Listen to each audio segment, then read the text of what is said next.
अस्सलाम वालेकुम स्टूडेंट्स, हम पढ़ रहे हैं 10th क्लास फिजिक्स और चैप्टर 18 स्टडी कर रहे हैं। और आज का हमारा टॉपिक है 18.2 that is natural radio activity.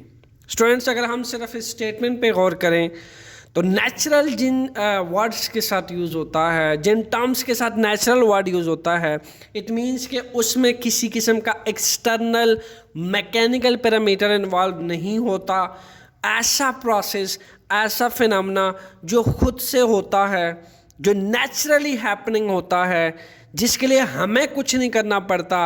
जैसा कि मैं अगर आपको एग्जांपल दूं, एक्सटर्नल पैरामीटर कैसे हो सकते हैं जिसमें हमें कुछ ऐड नहीं करना पड़ता, जिसमें हमें किसी का प्रेशर, किसी का टेम्परेचर, किसी के मोल्स, किसी की क्वांटिटी को नहीं चेंज करना पड़ता। ऐसा प्रोसेस नेचुरल होता है जो खुद से होता है। सेकेंड टर्म पे अगर गौर किया जाए, that is radio activity. Radio word निकला है स्टूडेंट रेडिएशन से, और रेडिएशंस होती हैं एनर्जी, और वो एनर्जी होती है किस फॉर्म में? वेव्स। वैसे तो हम एनर्जी को डायरेक्ट एनर्जी भी बोलते हैं, लेकिन वही एनर्जी अगर हमें वेव्स की फॉर्म में मिले तो ऐसी एनर्जी को रेडिएशंस कहते हैं। तो एक्टिविटी तो कोई भी एक्टिविटी हो सकती है, लेकिन यहाँ चूंकि रेडियो एक्टिविटी की बात हो रही है तो रेडियो एक्टिविटी एक ऐसा टर्म है, यानी इसमें हम ऐसे फिनोमेना या ऐसी एक्टिविटी करते हैं जिसमें रेडिएशंस निकलती हैं वेव्स की फॉर्म में, या ऐसा प्रोसेस जिसमें रेडिएशंस इन्वॉल्व होती है वेव्स की पैटर्न पे, ऐसा फिनोमेना रेडियो एक्टिविटी कहलाता है। तो मैं अगर दोनों टर्म्स को कंबाइन करूं तो बनता है नेचुरल रेडियो एक्टिविटी। यानी मैं ये कह सकता हूं कि ऐसा फिनोमेना जिसमें रेडिएशंस तो एमिट हो रही है इन the form of waves, but naturally हो रही है, ठीक है। और नेचुरल मीन्स जिसके लिए मुझे कुछ करना नहीं पड़ता, ठीक है, जिसके लिए हमें कुछ करना नहीं पड़ता, बल्कि उसमें जितनी रेडिएशंस की एमिशन हो रही है that is by itself. Clear? आइए अब इसकी स्टेटमेंट पे जाते हैं। क्या लिखा हुआ है students? The spontaneous emissions of radiations. अब वर्ड स्पॉन्टेनियस का क्या मतलब है? स्पॉन्टेनियस खुद से, अपने आप से, जिसके लिए आपको कुछ ना करना पड़े। क्लियर? जिसके लिए आपको कोई एक्सटर्नली फोर्स ना लगानी पड़े, कोई एक्सटर्नल पैरामीटर अप्लाई ना करना पड़े, that is non as spontaneous. तो ये तय हुआ कि रेडियो एक्टिविटी एक स्पॉन्टेनियस प्रोसेस है। मैं अगर सिर्फ रेडियो एक्टिविटी को एक्सप्लेन करूं तो फर्स्ट ऑफ ऑल जो बात अपने जहन में रखनी है, that is radioactivity as a spontaneous phenomena. The second one, radioactivity में हमारे पास 3 टाइप्स ऑफ रेडिएशंस एमिट्स होती हैं, अल्फा, बीटा, गामा। क्लियर? मैं फिर रिपीट करता हूं, 3 टाइप्स ऑफ रेडिएशंस की एमिशंस होती है, अल्फा, बीटा, गामा। अब ये रेडिएशन जो एमिट होती है ये वेव्स की फॉर्म में होती है, जिसको हम कहते हैं रेडियो एक्टिविटी। ओके, सो एमिशंस होती हैं रेडियो एक्टिविटी में, या तो अल्फा एमिट होगा या फिर बीटा गैमा होगा, ठीक है, या बीटा एमिट होगा, या फिर आप कह सकते हैं कि अल्फा के साथ गैमा एमिट हो सकता है, बीटा के साथ भी गैमा एमिट हो सकता है, लेकिन अल्फा के साथ बीटा इकट्ठे एमिट नहीं हो सकता। एक टाइम पे एक रेडिएशन एमिट होगी, या अल्फा रेडिएशंस या बीटा रेडिएशंस। हाँ, लेकिन अल्फा के साथ गैमा रेडिएट हो सकता है, बीटा के साथ भी गैमा रेडिएट हो सकता है, बट अल्फा के साथ बीटा की रेडिएशंस नहीं हो सकती। क्लियर? ओके, अब ये रेडिएशंस होती किस न्यूक्लियस से है? एक, ठीक है, ये एमिशंस होती किससे है? ये स्टूडेंट एक न्यूक्लियस जो अनस्टेबल न्यूक्लियस होता है। सबसे पहले तो रेडिएशंस होती हैं, एमिट होती किसी भी एटम के न्यूक्लियस में से, इनसाइड द न्यूक्लियस। क्लियर? किसी भी एटम के न्यूक्लियस में से। अब सवाल ये पैदा होता है कि किस न्यूक्लियस में से? तो आगे जवाब लिखा हुआ है अनस्टेबल न्यूक्लियस में से। वो तमाम एलिमेंट जिनके न्यूक्लियस अनस्टेबल होते हैं, उन तमाम एलिमेंट के अनस्टेबल न्यूक्लियस में से क्या एमिट होते हैं? रेडिएशंस एमिट्स होते थे। लेकिन ये रेडिएशंस क्या होती हैं? स्पॉन्टेनियस होती है, स्पॉन्टेनियस एमिशंस होती है रेडिएशंस की। By unstable nuclei is called natural radio activity. अच्छा, अब सवाल ये पैदा होता है कि क्या हर एलिमेंट रेडिएशन एमिट करता है? The answer is no. कुछ एलिमेंट्स हैं जो रेडिएशंस एमिट करते हैं, और वो एलिमेंट जो रेडिएशंस एमिट करते हैं ऐसे एलिमेंट रेडियो एक्टिव एलिमेंट्स कहलाते हैं। और वो एलिमेंट्स कौन से होते हैं? जिनके न्यूक्लियस अनस्टेबल होते हैं, और न्यूक्लियस जब अनस्टेबल होते हैं ऐसे में वो क्या करते हैं? रेडिएशंस एमिट करते हैं, alpha, beta and gamma. Clear? So radiations जो है वो एमिशंस इसलिए करते हैं ताकि वो अनस्टेबल से स्टेबल हो सके। सवाल ये पैदा होता है, why the phenomena of natural radio activity is happening? The answer is that to gain stability, the unstable nucleus start emitting the radiations alpha, beta, gamma to become stable. This is the answer. Okay students, so radioactivity को आपने देख लिया। radioactivity इन 3 main components पे define होता है। एक तो spontaneous है, सेकेंडली अल्फा और बीटा और गैमा, और सेकेंडली न्यूक्लियस में से एमिशंस होती हैं रेडिएशंस की। कौन से न्यूक्लियस में से? अनस्टेबल में से। ओके, थर्ड चीज जो आपने याद रखनी स्टूडेंट्स, रेडियो एक्टिविटी हमारे पास एक न्यूक्लियर फिनोमेना है। कौन सा फिनोमेना है? न्यूक्लियर फिनोमेना है, क्योंकि न्यूक्लियस के एंड साइड से इसका जो कोर सेंटर है वो न्यूक्लियस है, न्यूक्लियस से हैपन होता है। दैट्स वाई ये एक न्यूक्लियर फिनोमेना है। फिनोमेना तो हमारे पास 3 टाइप्स के होते हैं, chemical phenomena, physical phenomena, nuclear phenomena. पर स्टूडेंट्स ये फिनोमेना एकदम न्यूक्लियर फिनोमेना है। यानी हम ये क्या कह सकते हैं? हम कह सकते हैं कि ये केमिकल एंड फिजिकल चेंज से अफेक्टेड नहीं होता, आर नॉट अफेक्टेड। यानी chemical and physical change are not affected का मतलब क्या है? मीन्स के अगर आप टेम्परेचर चेंज करते हो, अगर आप प्रेशर चेंज करते हो, it will put no effect on the nuclear phenomena, this phenomena. Clear? It will continuously emit radiations to gain stability. Unstable nuclei continuously radiations को एमिट करेगा स्टेबल होने के लिए। आप अगर प्रेशर, टेम्परेचर कम ऊपर करोगे तो उससे इस पर कोई फर्क नहीं पड़ेगा, because it's a pure nuclear phenomena. Secondly, rate can not be controlled. यानी जो अगर आपको यूँ लगता है कि आप प्रेशर बहुत बढ़ा दोगे, ठीक है, तो अल्फा, बीटा, गैमा बहुत तेज निकलने लग जाएंगे, या प्रेशर बहुत घटा दोगे, कम कर दोगे, तो अल्फा, बीटा, गैमा भी बहुत दरमियाने निकलेंगे या बहुत कम निकलेंगे। ऐसा कोई चक्कर नहीं है। इसी तरह अगर आप सोच रहे हैं कि टेम्परेचर को ज़्यादा कर दिया जाए तो हो सकता है कि इन रेडिएशंस के एमिशंस बहुत ज़्यादा हो, ऐसा भी नहीं है। ठीक है, इसी तरीके से अगर आपको लगता है टेम्परेचर कम करने से इन पे कोई फर्क पड़े, नो, इसका रेट हम नहीं कंट्रोल कर सकते। Rate can not be control. ये रेडिएशंस अपने आप स्पॉन्टेनियसली निकलती हैं और हम इसका रेट कंट्रोल नहीं कर सकते। Okay students, it's rate can not be control. ये मेन एक डिफाइनिंग है जो नेचुरल रेडियो एक्टिविटी को एक थीम प्रोवाइड करती है। आइए बात करते हैं नेचुरल रिएक्टिविटी के बैकग्राउंड की। ये एक्चुअली इनका ओरिजिन कहाँ पे पाया जा रहा था और किन साइंटिस्ट की कंट्रीब्यूशंस है नेचुरल रिएक्टिविटी को हम तक पहुंचाने के लिए।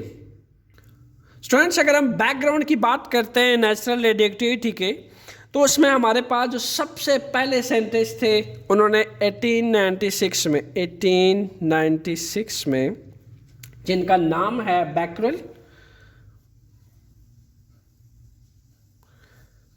he is the one who tell us about the radiations। इन्होंने हमें रेडिएशंस के बारे में, इनको जो एलिमेंट मिला that is uranium salt. Uranium salt students, uranium salt को जब एक रेडियो एक्टिव सोर्स के बीच में रखा जाता है, ठीक है, तो होता क्या है कि यूरेनियम सॉल्ट अपने आप स्पॉन्टेनियसली रेडिएशंस एमिट करना शुरू कर देता है। सवाल ये पैदा होता है, क्या नेक डाउन रेडिएशंस को देख सकती है? The answer is no. Actually these radiations in the form of energy, we can't see it, so that's why we have to put some source in place of these radiations.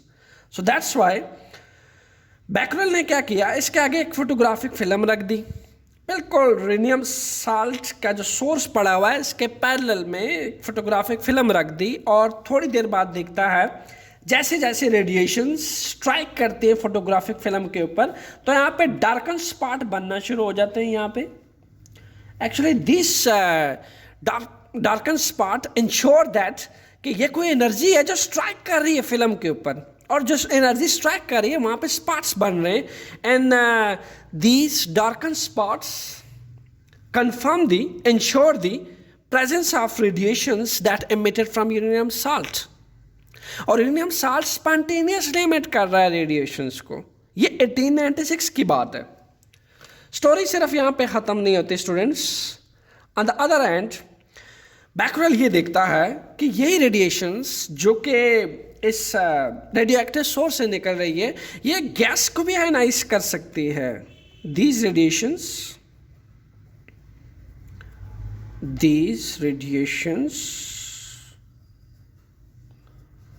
can ionize a gas.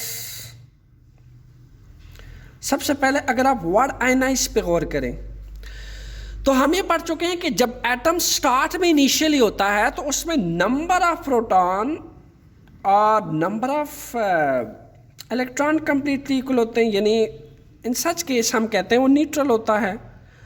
तो फिर students ionise कब होता है? वो obviously जब उसके last valence shells का valence electron यहाँ निकलता है या उसके वैलेंस शेल्स का वैलेंस इलेक्ट्रॉन उसमें ऐड होता है, then this atom will be ionised. So same ऐसा ही होता है कि जब आप ये रेडिएशंस, ठीक है, किसी भी एटम के ऊपर स्ट्राइक करवाते हो या यूँ कह लो कि बम्बार्ड करवाते हैं, ये रेडिएशंस आ रही हैं. क्लियर? चूंकि ये radiations in the form of wave है और उनके अंदर एनर्जी है.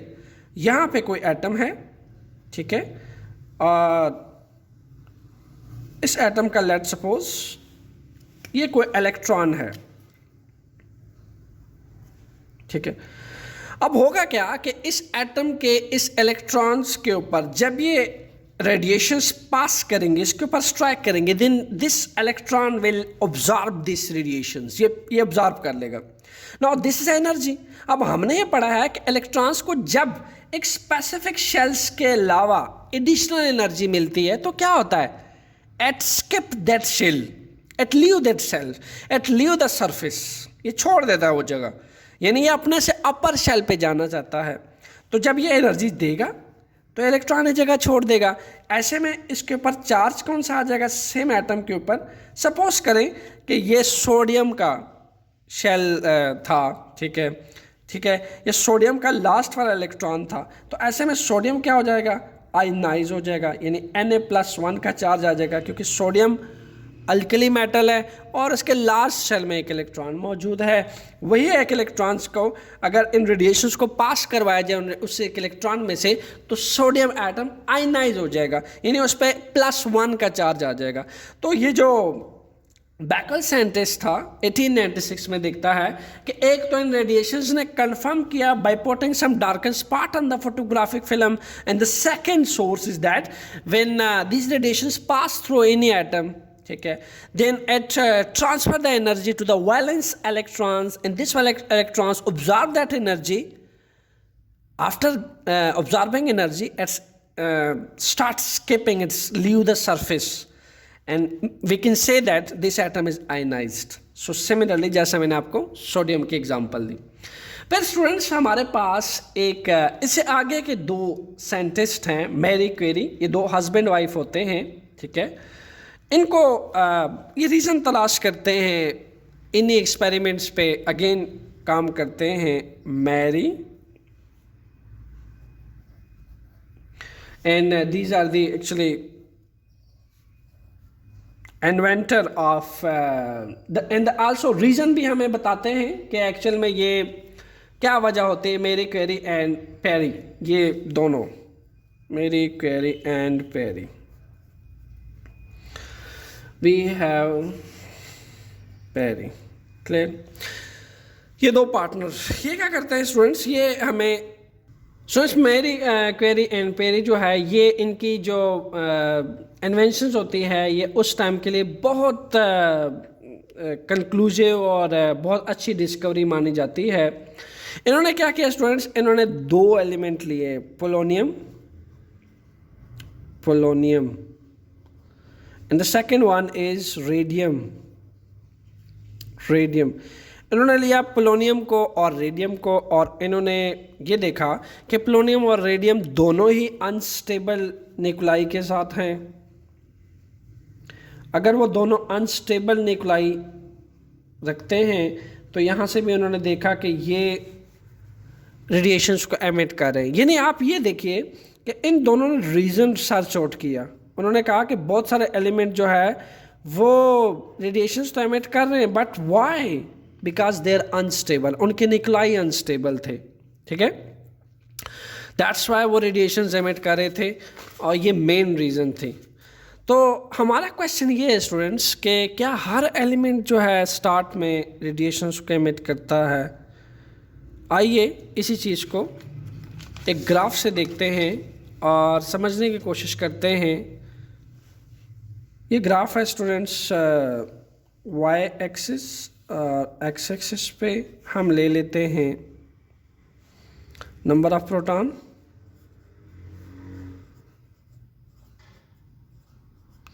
और वाई एक्सिस पे हम ले लेते हैं number of neutrons. Number of neutrons हम कैसे निकालते हैं? जब हम मास नंबर में से एटॉमिक नंबर निकाल लेते हैं तो हमारे पास नंबर ऑफ न्यूट्रॉन्स निकलते हैं। नेचुरली स्टूडेंट्स अगर देखा जाए स्मॉलर न्यूक्लाई को देखा जाए, यानी अगर मैं फर्स्ट 20 एलिमेंट की बात करूं अबाउट स्मॉलर न्यूक्लाई,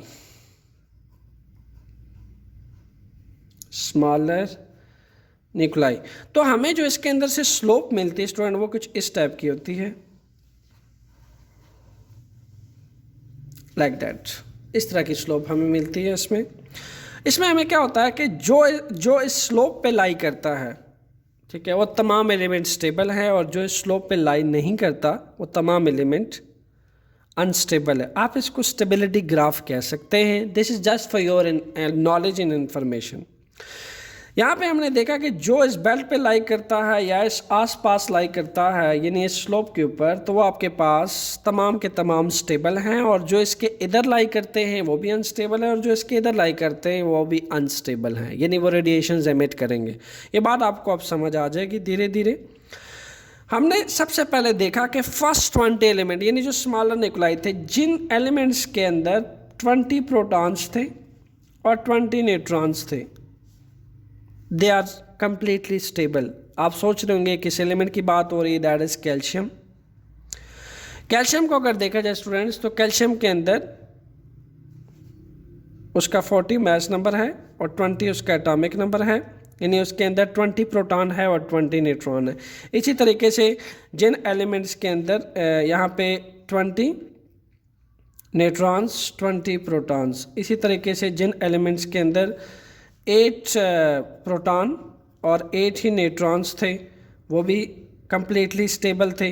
इसी तरीके से देखा गया 6 प्रोटॉन और 6 न्यूट्रॉन्स वो भी कंप्लीटली स्टेबल थे। These all are stable smaller nuclei के अंदर। अच्छा, अब ऐसे न्यूक्लाई जिनके नंबर ऑफ प्रोटॉन्स और न्यूट्रॉन्स इक्वल नहीं है, या यूँ कह लो कि जिनके नंबर ऑफ न्यूट्रॉन्स उनके नंबर ऑफ प्रोटॉन से ज़्यादा हैं। स्मॉलर न्यूक्लाई के अंदर ऐसे एलिमेंट जिनके number of neutrons number of proton से ज़्यादा हैं वो सारे के सारे अनस्टेबल थे। जैसा कि अगर हम देखें कार्बन का ही एक केस है, यहाँ पे 14 mass number and in that case 6 atomic number. अब इस केस में क्या था स्टूडेंट्स, इस केस में नज़र आ रहा है कि हमारे पास 6 तो प्रोटॉन है और 8 जो हैं वो हमारे पास न्यूट्रॉन है। ठीक है, तो स्मॉलर न्यूक्लाई में हमने देखा कि वो तमाम के तमाम एलिमेंट जिसके नंबर ऑफ न्यूट्रॉन्स और नंबर ऑफ प्रोटॉन से ज़्यादा होते हैं, ऐसे केसेस में सारे के सारे एलिमेंट्स अनस्टेबल हैं। ठीक है। और ऐसे एलिमेंट्स जिनके number of neutrons number of proton के इक्वल हैं, ऐसे सारे के सारे एलिमेंट हमने देखा कि वो स्टेबल हैं। जब हम वर्ड यूज़ करते हैं कि वो स्टेबल हैं तो इट मीन्स कि वो रेडिएशंस एमिट नहीं करते। ऐसे एलिमेंट्स जैसा कि कार्बन, और सेकंड एक और एग्जांपल ले लेते हैं। अगर हम बात करते हैं हाइड्रोजन की, जिसमें 3 और 1 हमारे पास 3 आइसोटोप्स हैं हाइड्रोजन्स के, प्रोटियम, ड्यूटेरियम, ट्रिटियम। ये ट्रिटियम है तो 3 - 1 2। आपके पास यहाँ पे एक प्रोटॉन है और 2 न्यूट्रॉन है, यानी अगेन हमारे पास क्या है, नंबर ऑफ न्यूट्रॉन्स प्रोटॉन से ज़्यादा हैं। तो जब नंबर ऑफ न्यूट्रॉन्स प्रोटॉन से ज़्यादा होंगे, इन दैट केस हम क्या कह सकते हैं कि ये अनस्टेबल है, यानी इसमें से अल्फ़ा बीटा गामा रेडिएशंस हो सकती हैं। और ये जो केस है स्मॉलर न्यूक्लाई में, जिसमें number of proton number of neutrons equal हैं, ये आपके पास स्टेबल है, इसमें से अल्फ़ा बीटा गामा की रेडिएशंस नहीं होगी। स्टूडेंट्स अब बात करते हैं लार्जर न्यूक्लाई की। लार्जर न्यूक्लाई यानी जो 20 से ऊपर के थे, 20 से जो ऊपर के एलिमेंट थे, जैसा कि आप ये कह सकते हैं ऑलमोस्ट 80 तक, 20 से लेके ऑलमोस्ट, अगर आप इस रेंज को डिफाइन करूँ मैं 20 से 80 तक, 20 से 80 तक ये देखा गया कि वो तमाम एलिमेंट जो जिनके नंबर ऑफ न्यूट्रॉन्स प्रोटॉन से ज़्यादा हैं, वो तमाम के तमाम देखे गए they all are stable, they all are stable, यानी वो रेडिएशंस एमिट नहीं करते। और तमाम जो आपको ग्राफिकल डाटा दिया जा रहा है, ये तमाम प्रैक्टिकली और एक्सपेरिमेंटली जो है वो प्रूफ किया गया है और देखा गया है कि जो लाइटर न्यूक्लाई है, ठीक है, वो तो 20 यानी फर्स्ट 20 एलिमेंट पे जिनके नंबर ऑफ प्रोटॉन और नंबर ऑफ न्यूट्रॉन्स इक्वल थे, वो स्टेबल हैं, वो अल्फ़ा बीटा गामा एमिट नहीं करते। और स्मॉलर न्यूक्लाई में जिनके नंबर ऑफ न्यूट्रॉन्स प्रोटॉन से ज़्यादा हैं, वो अल्फ़ा बीटा गामा एमिट करते हैं। इसी तरीके से यानी वो रेडिएशंस एमिट करते हैं, उनकी न्यूक्लाई अनस्टेबल है। जैसा कि हमने 2 केसेस देखे 20 से 80 तक। स्टूडेंट इस रेंज में हमने देखा कि अमूमन मेजॉरिटी एलिमेंट्स के जो नंबर ऑफ न्यूट्रॉन्स थे वो आपके पास in that case number of neutrons proton से ज़्यादा थे और एक्सपेरिमेंटली देखा गया दे आर ऑल स्टेबल। अच्छा, अब 80 से बिगर न्यूक्लाई, 80 से बड़े जो न्यूक्लाई है, तमाम के तमाम elements whose atomic number greater than 80 they all are radioactive. Keep in mind they all are radioactive, यानी यहाँ से फिर जो 80 से ऊपर तमाम एलिमेंट्स थे उस पर जब एक्सपेरिमेंटेशन की गई तो सारे के सारे आपके पास रेडियो एक्टिव निकले। तो हम ये कह सकते हैं all element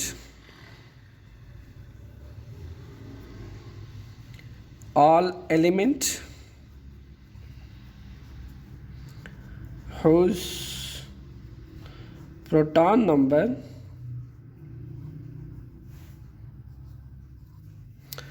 is greater than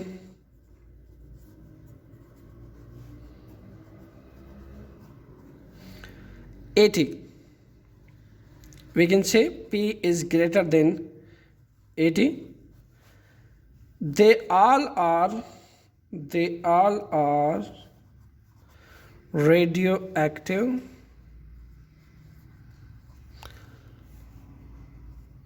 element. सारे के सारे क्या थे? सारे के सारे रेडियोएक्टिव थे। ये उस क्वेश्चन का जवाब है जब आपसे ये पूछा जाए कि क्या तमाम एलिमेंट्स रेडियोएक्टिव होते हैं। The answer is no. We have a stability criteria and instability criteria. हमारे पास हायर न्यूक्लाई के अंदर 80 से बहुत तमाम एलिमेंट अनस्टेबल थे, सबके न्यूक्लाई अनस्टेबल है, तमाम रेडिएशन एमिट कर रहे थे। 20 से 80 में देखा गया कि हमारे पास मेजॉरिटी एलिमेंट्स के नंबर ऑफ न्यूट्रॉन्स तो प्रोटॉन से ज़्यादा थे, but they all are stable, they all are stable. और यहाँ देखा गया दे ऑल आर अनस्टेबल, और वो अल्फ़ा बीटा गामा एमिट कर रहे थे। यहाँ देखा गया लाइटर न्यूक्लाई के अंदर कि जिनके नंबर ऑफ न्यूट्रॉन्स और प्रोटॉन इक्वल हैं वो रेडिएशन एमिट नहीं करते, नहीं वो स्टेबल है, और जिनके नंबर ऑफ न्यूट्रॉन प्रोटॉन से ज़्यादा हैं वो रेडिएशन एमिट कर रहे थे. So this is a complete conceptual explanation of natural radioactivity. Hopefully you enjoy the lecture. At the end of lecture, put the comment in the comment box how much you understand, how much you pick that lecture for your future. Thank you.